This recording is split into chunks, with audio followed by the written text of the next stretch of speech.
cumprimento a todos os participantes deste evento.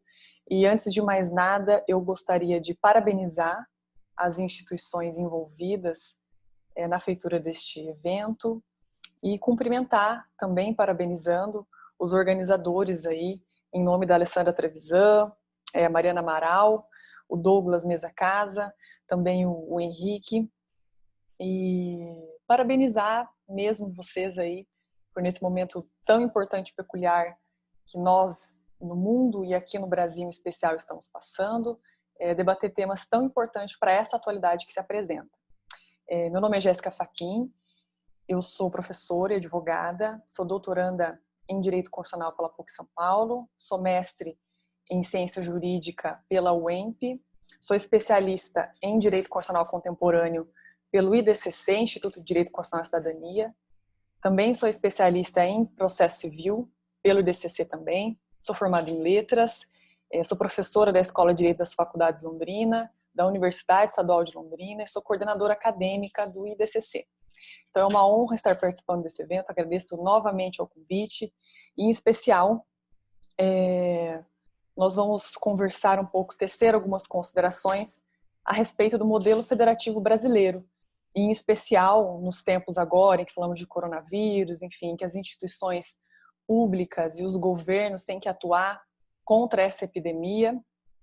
A grande questão é saber o que o modelo federativo diz com respeito a essas competências dos estados, dos municípios, do Distrito Federal e da União, né, nessa posição de enfrentamento da epidemia. Qual é o papel dentro do modelo federativo brasileiro desses entes federados? Nós sabemos que o Supremo Tribunal Federal recentemente tomou uma decisão, nós falaremos disso ao final, mas antes acho importante nós traçarmos algumas considerações quanto ao modelo federativo brasileiro. De modo inicial, quando nós pensamos em federalismo, temos que pensar que o federalismo ele é uma forma de Estado. É uma forma de Estado que se apresenta, em especial, diz respeito a como o poder político vai ser distribuído num território geográfico. E ele pode ser descentralizado e ele pode ser concentrado. Então, quando nós falamos em concentração do poder político, nós falamos de um Estado unitário, que é, por exemplo, muito comum em grande parte das monarquias, e falo isso em especial da nossa monarquia em 1824, pela Constituição, que ela tinha um poder centralizado na mão do rei. E o federalismo especial ele vem a ser um modelo de Estado, melhor, uma forma de Estado, que distribui geograficamente este poder, né, e nomeia aí outros entes federativos atribuindo competências. Então, antes de mais nada, da gente observar o nosso modelo federativo, é necessário que a gente compreenda tanto as origens, quanto um pouquinho brevemente da nossa história, para partirmos para esse desenho federativo e compreender de fato quais são as atribuições de todos esses entes federativos dispostos à nossa Constituição. Então, o primeiro passo que eu queria lembrar vocês é que o modelo federativo ele foi inaugurado, né, o Estado Federal ele foi inaugurado nos Estados Unidos da América. Em especial, retornamos um pouco antes, só para a gente entender bem o que vem a ser esse modelo federal. Em 1776, quando os Estados Unidos alcançaram a sua independência, né, a partir de muitos conflitos, inclusive revolução, para romper com o poder da Inglaterra. Em especial o ápice, dentre tantas insatisfações, mas o ápice foi a alta carga tributária, né, que a gente sabe que era imposta aos Estados Unidos da América. Então, em 1776, foi articulado a independência dos Estados Unidos e eles se tornaram independentes, então, as 13 colônias, eram 13 estados independentes. Já no ano seguinte, desde a independência até em 1776, começaram a falar como é que iam se organizar esses 13 estados. Em especial, começaram a falar de uma cooperação entre eles, né? Então, em 1776, de fato, houve a assinatura do chamado Artigos da Confederação. O que eram isso? O que era isso? Era basicamente a natureza desses artigos da Confederação era um tratado internacional, em que atribuía aí a autonomia e independência de cada um desses estados, mas colocavam aí esses estados em cooperação. Havia um órgão em que cada delegado desses estados iam ali deliberar sobre algumas questões, mas cada um desses estados, isso é importante, prevalecia a sua soberania. Então, num primeiro momento, os Estados Unidos foram uma confederação e não um federalismo. O federalismo norte-americano, ele veio só com a Constituição norte-americana, lá na Convenção de Filadélfia. Isso começou a ser debatido em 1789, né? A Constituição norte-americana, que é a mesma até hoje, ela inaugura aí o que nós conhecemos como constitucionalismo moderno. Ela trouxe uma carta escrita e, dentre essas disposições de organização do Estado, não vou entrar muito, né, no modelo de constitucionalismo moderno, em especial estadunidense, mas a grande questão é que para a gente agora, né, é que essa Constituição de 1789 dos Estados Unidos, ele trouxe um modelo, né, a forma de Estado federal. Por quê? Porque, em grande medida, a Confederação, ela entenderam que não era apta a preservar a independência das 13 colônias, que logo, logo ocorreria algo aí em que a Inglaterra, que não aceitava ainda, em especial na ordem internacional, essa independência, então eles precisavam se unir de outra forma. Então, eles formaram o chamado Estado Federal. O que veio a ser o Estado Federal? Todos esses 13 estados independentes, eles cederam a sua soberania, e aí está a importância, mas eles mantiveram a sua autonomia. Então, voltando, diferentemente da confederação, que cada um preservava a sua soberania, num modelo federativo, os estados detêm única e exclusivamente a autonomia e cedem a soberania para um único ente representativo, que seria a União. Então, os Estados Unidos da América surgem num federalismo a partir dessa organização de sua Constituição. Então, aí é que surgem o Estado federado. Pelas razões inúmeras que a gente pode mencionar. Uma delas é a questão financeira também. Por exemplo, numa confederação, qualquer Estado pode sair a qualquer momento, né? Não existe o vínculo indissolúvel, como nós veremos no federalismo. As questões econômicas também não são tão vinculantes como são no federalismo, né? Em especial, era preciso juntar mais poder para que pudesse fazer força sobre as investidas da Inglaterra e o medo aí que eles tinham de deixar de ser independentes. Então, o modelo federativo de Estado que nós conhecemos hoje surge nos Estados Unidos, e esse é o contexto brevemente histórico para a gente compreender. Até alguns autores falam, a gente tem que falar de autonomia dos estados.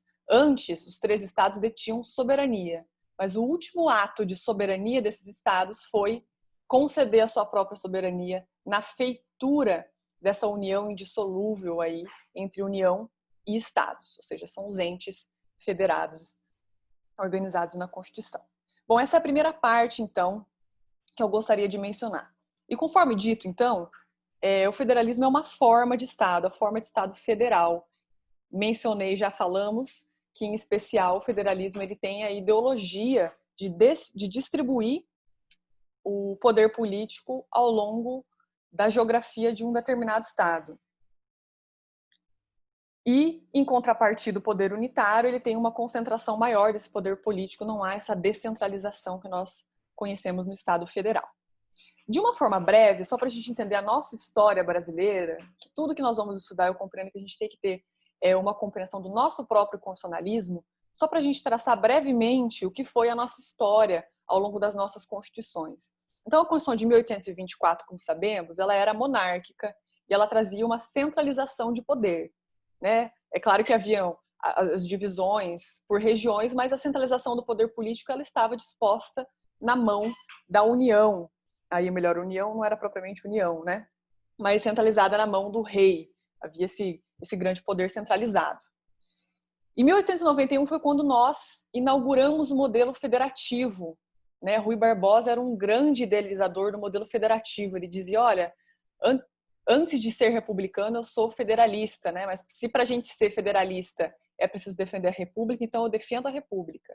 Então a nossa república veio em 1889, mas em especial com a nossa Constituição de 1891 é que trouxe esse desenho federativo muito parecido com o que era o norte-americano. Em especial, foi uma das grandes questões da queda da monarquia, era que alguns estados, como São Paulo, Minas Gerais, esses grandes lugares cafeeiros, eles queriam mais autonomia para decidir as suas questões financeiras e políticas ali nos seus estados. Então, a Constituição de 1891, ela permitiu muita centralização, de repente até demais, a ponto de que houve um desenvolvimento regional absolutamente assimétrico no Brasil, quando a gente pensa, por exemplo, São Paulo em Minas Gerais, na política do café com leite, a política dos governadores. Basicamente, toda a questão nacional estava disposta, quase que a máquina, né, pública nacional estava ali sempre atrelada a esses poderes regionais e quase que servindo a esses poderes regionais específicos. Bom, em 34 houve novamente uma centralização desse poder, né, na era Vargas, aí em 34 e 37, em que se nomeavam, inclusive, interventores aí para os estados. Então, houve uma centralização de poder significativa, tanto em 34 e ainda mais, né, incisiva a partir de 37. Em 1946, a gente voltou a ter uma descentralização significativa, né, um período de democracia novamente no Brasil, e em 67, novamente, houve uma centralização desse poder político e, em grande medida, administrativo também. E em 88, né, a Constituição de 88 trouxe o modelo federativo não só no papel, mas, de fato, permitiu que o Estado federal se desenvolvesse no Brasil. Em especial, a Constituição de 88 ela trouxe uma grande inovação, que é o município como ente federado. Essa foi a grande inovação em termos de federalismo da Constituição. Então, nós passamos a ter mais entes federados. Agora é a União, Estados, Distrito Federal e municípios. Essa foi a grande inovação, muito criticada por alguns autores, como José Afonso da Silva, e a gente vai mencionar brevemente isso depois. Bom, rapidamente sobre a história brasileira do nosso federalismo, gostaria de apontar alguns tipos de federalismo bem brevemente para a gente poder compreender mesmo, né, o que vem a ser um Estado federal. Os primeiros tipos de federalismo que a gente menciona é por agregação e por desagregação. O próprio nome já diz, né? O federalismo por agregação é aquele que agrega as partes separadas, como foi propriamente assim que surgiu o federalismo norte-americano. Eram 13 colônias que cederam aí a sua soberania e constituíram a União, né? Então, foi por agregação é que esse Estado federal surgiu. E no Brasil foi justamente o oposto, né? Por desagregação. Havia um poder unitário forte e houve a descentralização desse poder unitário forte. Então, o nosso modelo federativo, a origem dele é por desagregação e, em contrapartida, o estadunidense é por agregação. Outro tipo de federalismo que nós podemos apontar é o dual e o cooperativo.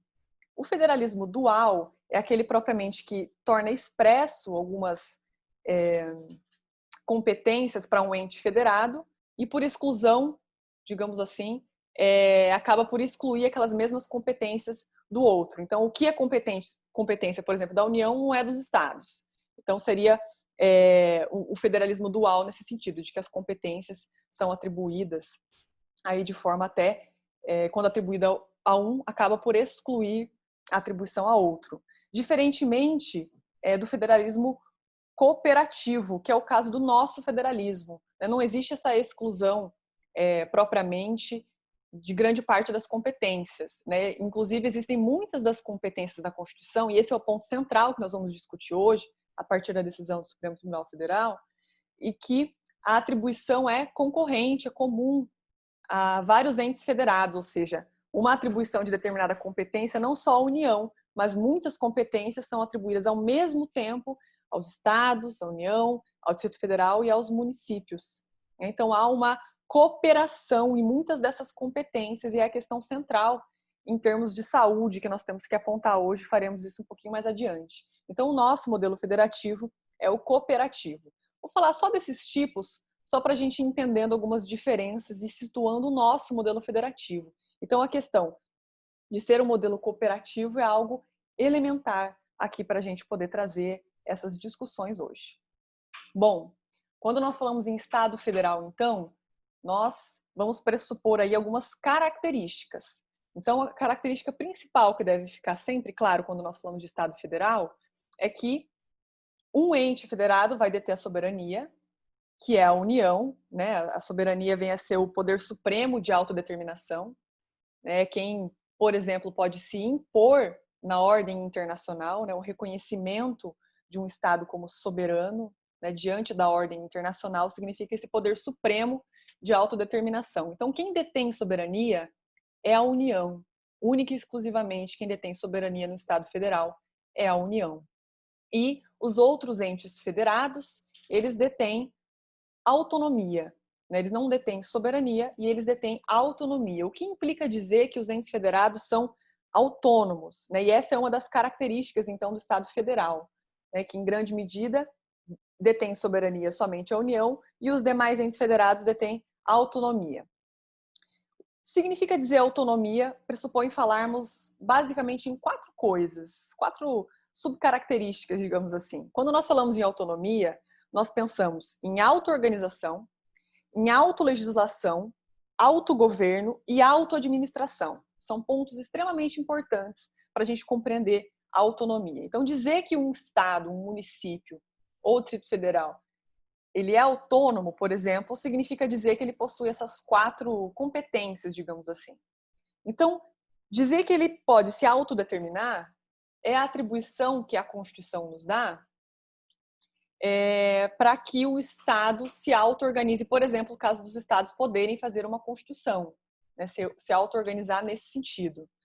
A segunda característica, que é a autolegislação, é ter possibilidade de legislar, né, ter uma estrutura legislativa própria, inclusive. Né? Então, pode legislar, o município tem competências legislativas. Outra característica é o autogoverno. Isso implica o quê? Que o poder político é diferente e autônomo daquele central, daquele da União. Então, dentro dessa organização de autogoverno, se situam, por exemplo, as eleições para governadores, para prefeito, vereadores, deputados estaduais. Então, essa é a organização, né, o autogoverno que esses entes federados dispõem.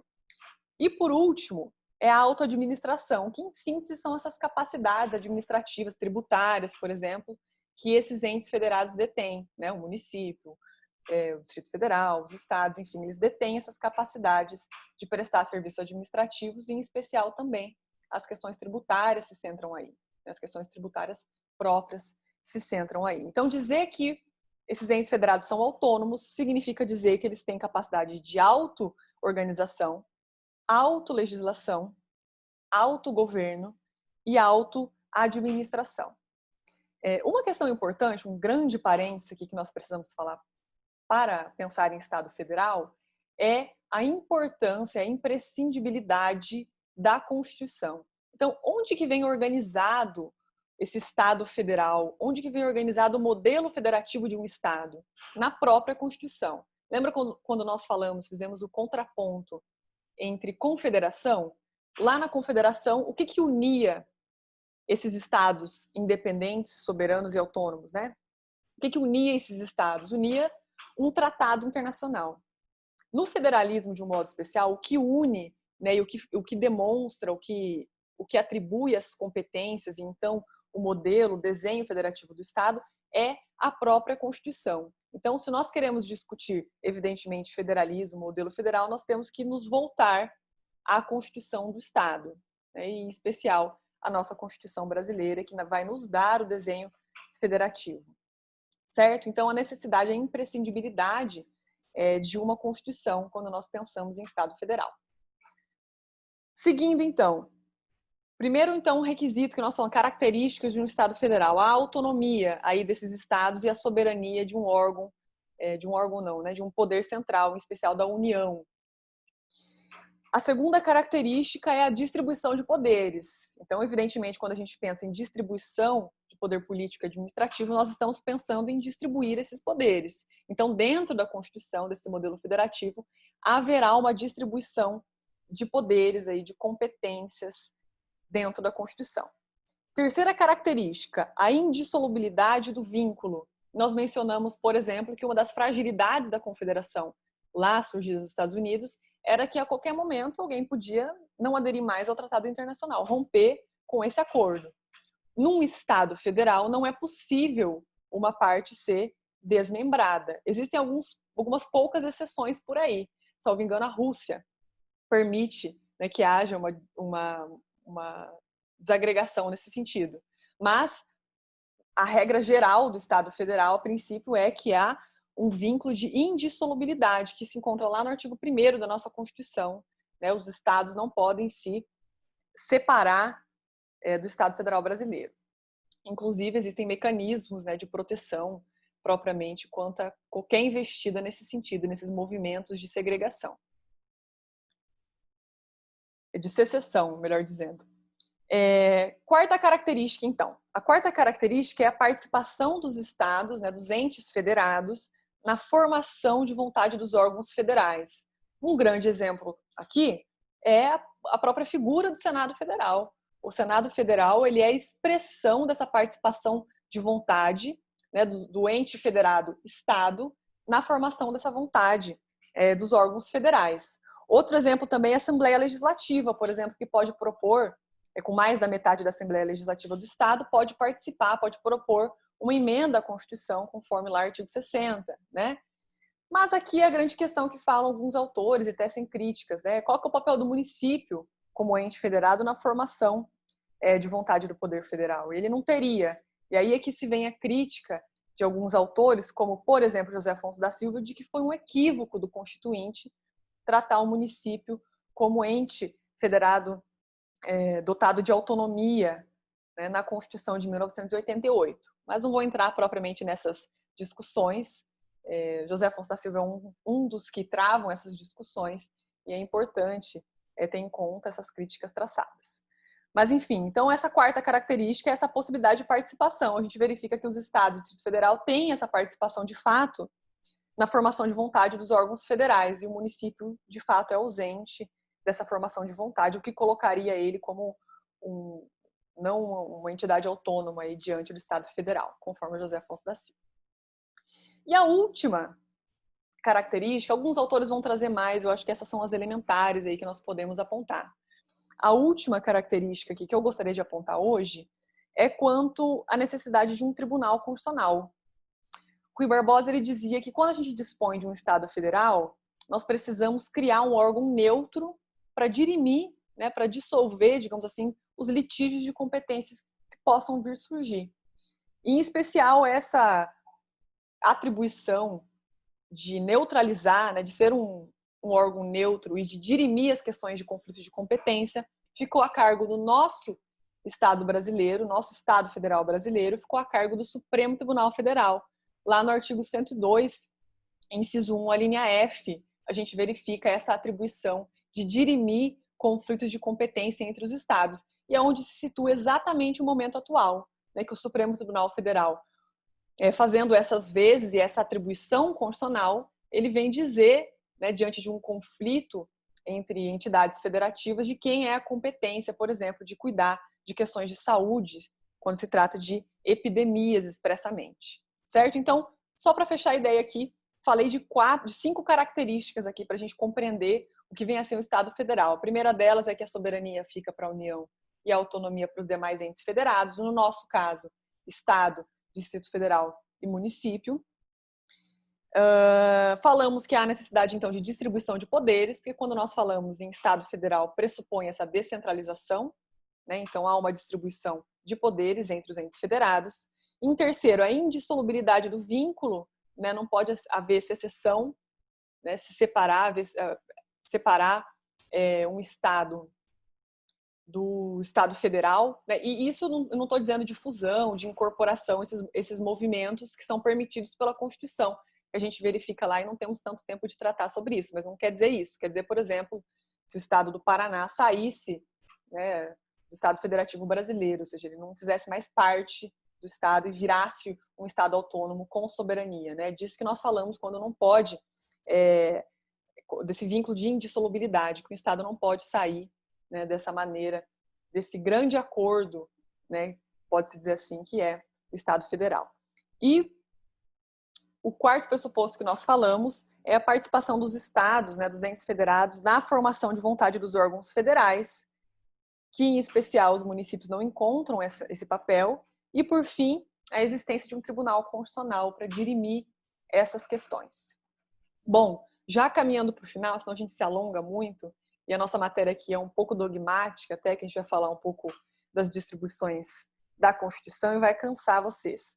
Mas já caminhando para o final, gostaria de falar brevemente, a gente não consegue entrar em tantos detalhes, né, sobre as competências propriamente distribuídas na Constituição, ou seja, logo o nosso modelo federativo. E um outro parênteses também, o modelo federativo brasileiro, ele é cláusula pétrea, né, ele não pode ser extinto, e alguns dizem que não poderia nem ser modificado esse desenho federativo de competências. Também uma discussão doutrinária aí, calorosa e em aberto, né, que se discute se pode modificar algumas competências. Alguns autores compreendem que não há essa possibilidade nem de modificação de competências, e outras, né, outra vertente menciona que colocar o modelo federativo como cláusula pétrea que não pode só extinguir, abolir, deixar de ser um Estado federal.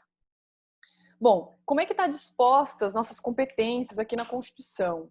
Então, de um modo geral, pessoal, a gente divide, por primeiro, as competências legislativas e as materiais. Bom, as competências legislativas são aqueles vinculados ao poder legiferante, né, de fazer leis.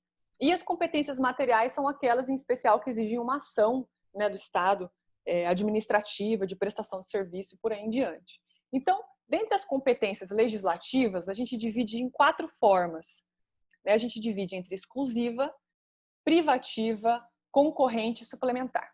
Um parênteses aqui, só para dizer que eu adoto, quando nós falamos de exclusivas, eu adoto a vertente do José Afonso da Silva, que ele menciona que quando nós falamos em exclusiva, significa dizer que é indelegável. E a privativa, ela é delegável, ela pode ser delegada. Né? Ela pode ter um poder que pode delegar, né, alguma dessas atribuições.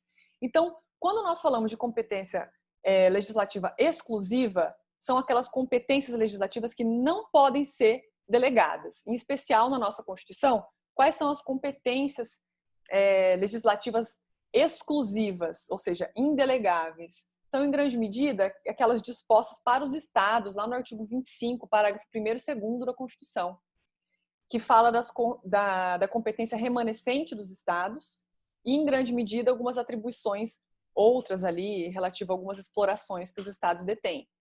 Essas são competências legislativas indelegáveis. Logo, competências legislativas que a gente chama de exclusivas. Bom, em segundo, mencionamos as competências legislativas privativas, aquelas que constam lá no artigo 22 da nossa Constituição. Então, quando nós falamos de competência privativa, relembro aqui, falamos da possibilidade de delegação. Essas competências legislativas, então, elas são privativas da União, mas há uma possibilidade da União delegar algumas dessas competências para os estados. E de que forma seria essa delegação? Essa delegação viria por meio de uma lei complementar. Em especial, não pode ser de tudo. Eu deixo que os estados, delego tudo para os estados. O parágrafo único do artigo 22, ele é muito claro em dizer que pode autorizar os estados a legislar sobre questões específicas das matérias mencionadas, ou seja, não é nenhuma matéria como um todo, é um determinado ponto específico daquela matéria. Exemplo, Seguridade Social. Seguridade Social é matéria privativa da União em matéria legislativa. Então, significa que pode legislar para o Estado um ponto específico para que o Estado legisle, né, de forma específica. Né? Não pode a Seguridade Social como um todo. Tudo bem? Então, só algumas outras questões. Então, competência legislativa exclusiva, privativa, do artigo 22 que eu mencionei agora, e existem as competências concorrentes. Né? Quais são as competências concorrentes? Em especial, são as que se encontram lá no artigo 24 da Constituição.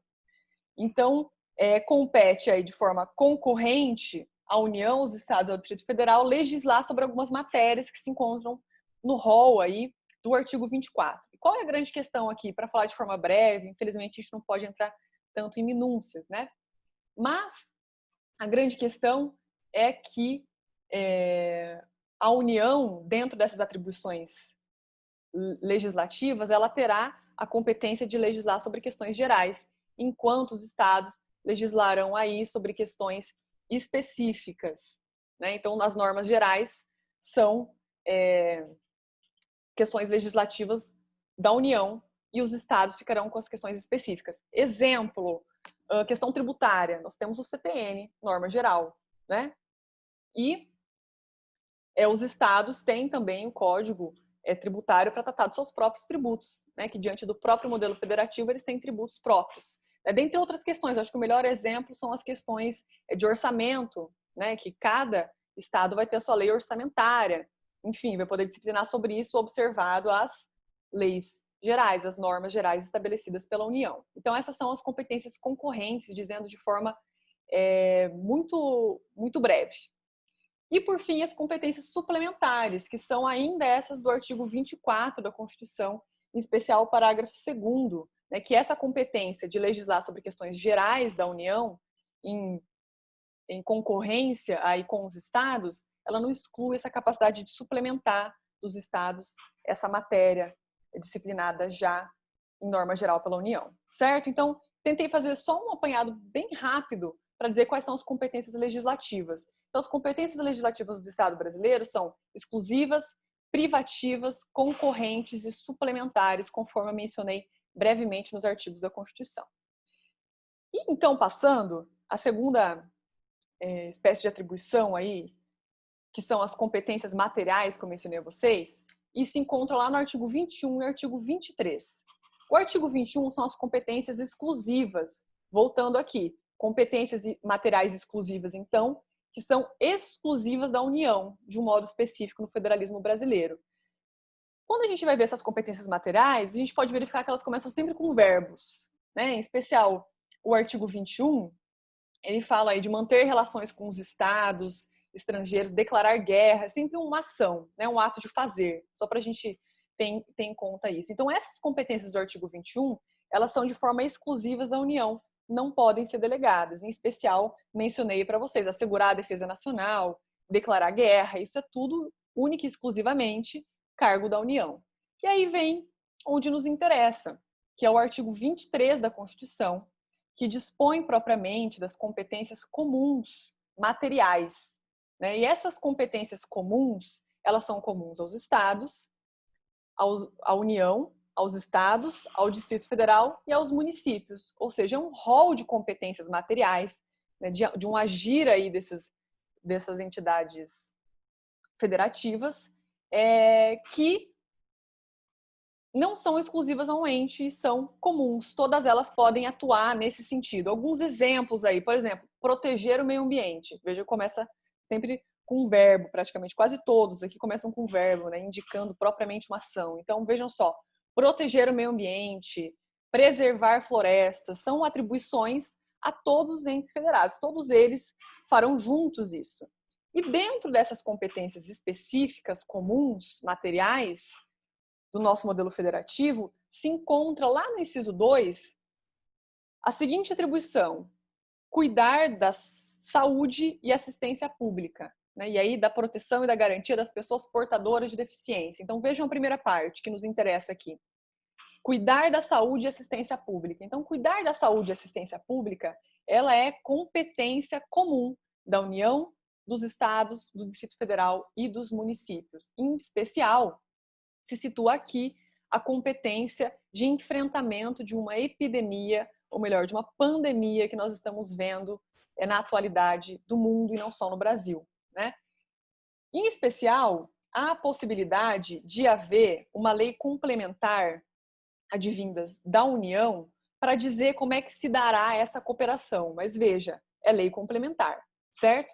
Então, aqui no 23, inciso 2, ou seja, a competência comum de todos os entes federados é cuidar da saúde e da assistência pública. É aqui que se situa, pessoal, justamente a demanda que chegou ao Supremo Tribunal Federal. E ele, na sua atribuição de dirimir conflitos de competência do nosso Estado Federal, ele teve que decidir, ele teve que dizer como é que se daria um conflito de competência que apareceu. Em especial é a ADIM 6341, de relatoria do Marco Aurélio, já foi a plenário, foi referendada em plenário, que dizia a respeito de uma medida provisória do presidente da República que dizia as formas de enfrentamento dessa epidemia, que se dariam por quarentena, isolamento, em especial dizia que não poderia suprimir aí os trabalhos essenciais e os trabalhos essenciais seriam delimitados via decreto. Então, o Supremo Tribunal Federal foi provocado para que dissesse, né, se a União poderia fazer isso e se isso impediria que os estados também tomassem as suas medidas, ainda que diferentes ou contrapostas à própria direção da União. Essa medida provisória dizia, entre outras coisas, eu não vou ficar falando todo o conteúdo dela, mas é importante a decisão que veio daí, ou seja, os estados estão vinculados a essa decisão da União em termos de cuidar da saúde, em especial enfrentamento dessa epidemia que aparece agora no Brasil. E o STF, primeiro de forma liminar aí com o Marco Aurélio, mas essa decisão foi referendada depois pelo plenário, entendeu que a saúde, o enfrentamento, as medidas de enfrentamento da epidemia do coronavírus no Brasil, ela é atribuição de todos os entes federados. Então, o fato de haver uma medida provisória, né, uma decretação via medida provisória, depois decreto do Executivo Federal, não impede tomadas de decisões, por vezes, contrapostas dos estados e dos municípios. Ou seja, questões de isolamento, questões de quarentena, fica a cargo dos estados e dos municípios, dentro das suas atribuições, então, dizer como que vão fazer esse enfrentamento. Essa medida provisória do presidente da República, junto com o decreto, não limita a atuação dos demais entes federativos. Uma das grandes questões que se atribuem aí, em especial, quando a gente verifica lá no artigo 200 da Constituição, inciso 2, ele diz que é a atribuição do Sistema Único de Saúde, a vigilância sanitária e epidemiológica, ou seja, uma atribuição do Sistema Único de Saúde. E nós sabemos que o Sistema Único de Saúde ele é descentralizado, conforme o artigo 198, inciso 1. Então, cada estado e município, eles têm uma descentralização política mesmo, e administrativa autônoma, considerando o Sistema Único de Saúde. Ou seja, até o Sistema Único de Saúde, ele é descentralizado e ele tem essa tarefa de enfrentamento de epidemias, de políticas para enfrentamento de epidemias. E como ele é descentralizado, também é uma das questões que colocam aí as políticas autônomas dos estados e dos municípios. Enfim, essa decisão do Supremo Tribunal Federal foi extremamente importante para o momento que nós vivemos.